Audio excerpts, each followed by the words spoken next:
আল্লাহ রাব্বুল আলামিন কোরআনে কারীমের মধ্যে বলেছেন, একটা মানুষকে যদি কেউ হত্যা করে তাহলে সে যেন তামাম পৃথিবীর মানুষকে হত্যা করলো, আর একটা মানুষকে যদি কেউ বাঁচাই দিল সে যেন তামাম পৃথিবীর মানুষগুলি বাঁচাই দিল।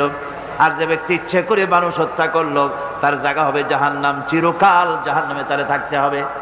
মাদ্রাসাগুলি পড়ায়া ছাত্রদের মগজের ভিতরে, রক্তের ভিতরে এই আল্লাহর ভয়, জাহান্নামের ভয় ঢুকিয়ে দেওয়া হয়, যার ফলে মাদ্রাসাগুলি সন্ত্রাসের কারণে কোথাও বন্ধ হয় নাই।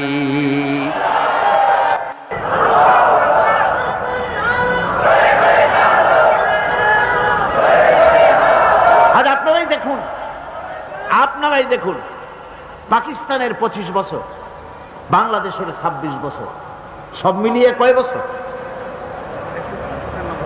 অঙ্কের ছাত্র নাই এখানে? 51 বছর, অর্ধ শতাব্দী কালে চট্টগ্রামে যত থানা আছে, বাংলাদেশে যত থানা আছে, থানাগুলিতে খোঁজ নেন, ওখানে তাদের ডায়েরি আছে না?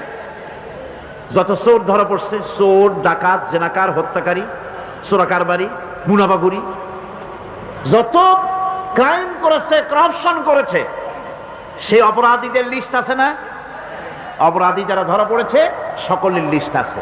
আমি চ্যালেঞ্জ করছি, আপনারা সমস্ত থানাগুলি ঘুরে এই ডায়েরি, থানার এই ডায়েরি খুঁজে বের করুন তো, এর মধ্যে মৌলানা সাহেব কয়জন,